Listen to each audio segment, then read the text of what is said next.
I was killed on breath recovery and alcohol, yeah.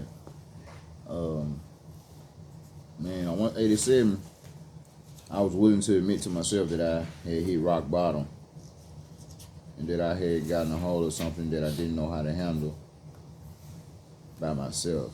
So after reviewing these things and realizing what liquor had caused me, I went to this higher power. That to me was God. Good, man. Man, Go I had to.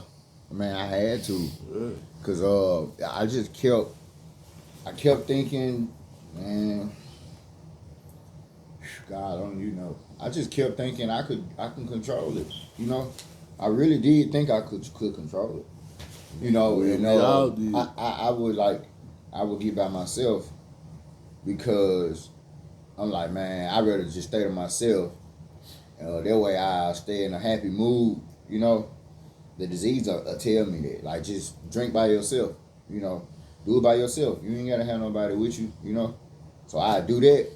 Then it start off. I'm starting off in a happy mood. Then after that, then I'm starting to get sad. You know, then I'm starting to think about things I don't need to be thinking about. And then it's like I got further. The more I drank, the more I put that stuff in my body, the further I got away from God, and I stopped hearing God's voice. You know, but it was my will though. I chose to do lower power things, so that's what come with it. The voices, the everything going wrong. You know what I'm saying? Right back in the hospital. You know, again, I get in the hospital, I'm freaking out. You know, and asking God to just give me another chance. God gave me so many chances, man. I never forget. You know, on September 3rd, my brother, I don't know if I OD'd or what. I know my hands was locking up.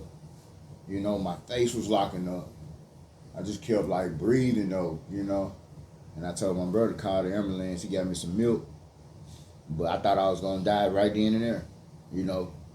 And I remember going to the hospital. It just felt like I wasn't in my body. Like, I promise you.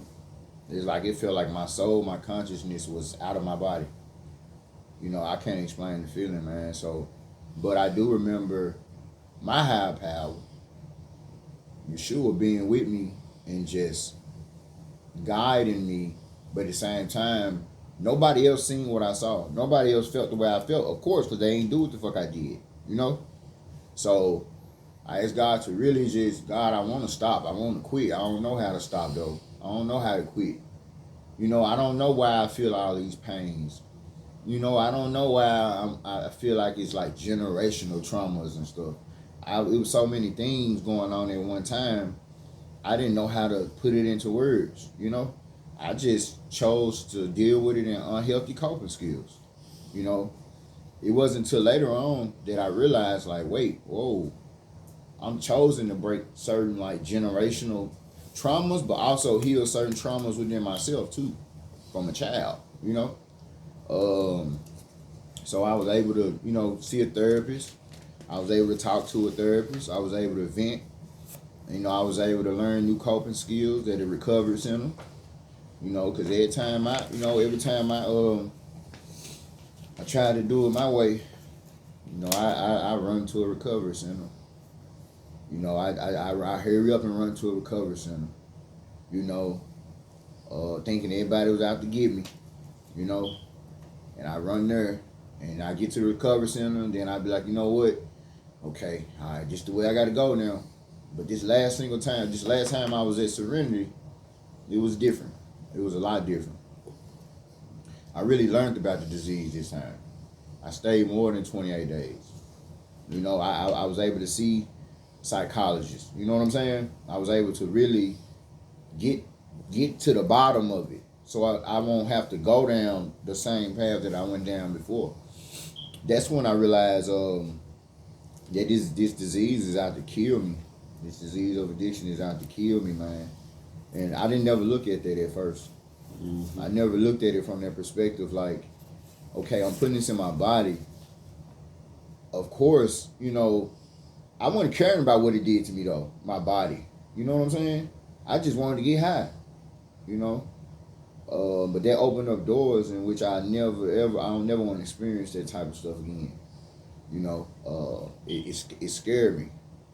It really did. And I'm a grown man, and that scared me. And I respect it. I respect it today. My heart goes out to those like that and lost people to this disease of addiction. You know, I done lost family, man. I done lost classmates. You know, man, and it's unfortunate. You know what I'm saying? It's like I just thank God for keeping me alive. I could have been gone. You know, I could have been gone so many times. And I feel like God kept me alive to help the next alcoholic and addict. You know, no matter what, I gotta help the next one. That's what's gonna keep me sober. You know, me talking like this keep me sober. It keep me out of myself.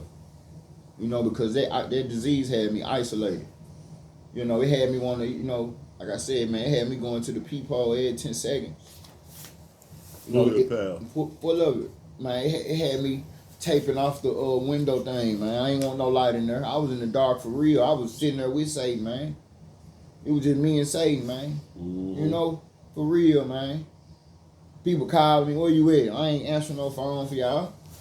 Y'all gonna blow my hat. I don't want to talk to y'all. I don't want to explain all these feelings I'm feeling in my body. You know? Hey, y'all can't help me. You know what I'm saying? And then I get to a point where I say, whoa, I done hit rock bottom. I ain't got nowhere else to go but to God. All the people I'm talking to on the phone, all the liquor I drunk, all the dope boys I'm gonna holler to get it. Nobody there with me but me. You know? And I just thank God for keeping me alive, man, because Satan was trying to kill me. And you know the crazy part about it is, I basically was trying to kill myself, though. I got to hold myself accountable for what the action and stuff that I was doing, you know. And I realized that demon, them demons are getting me for real, man. You know, it'll have me, man, doing whatever they want me to do. I ain't got no more control. You know what I'm saying? I ain't had no control, bro. I really didn't, man. I really didn't, man. And then even while I was in my addiction, man, I was thinking about other people and their addiction, which led to me further getting more in the addiction, you know, instead of just surrendering, giving it to God. You know, so I'm glad I finally did that. And it just goes to show me every single day, I got to continue to surrender, man. And I got to stay humble. And I got to stay aware, you know. Today I find the good things in people. I don't look for the bad things. See, that disease had me looking at everybody and trying to judge them, but I was more fucked up than them. I was trying to hide it.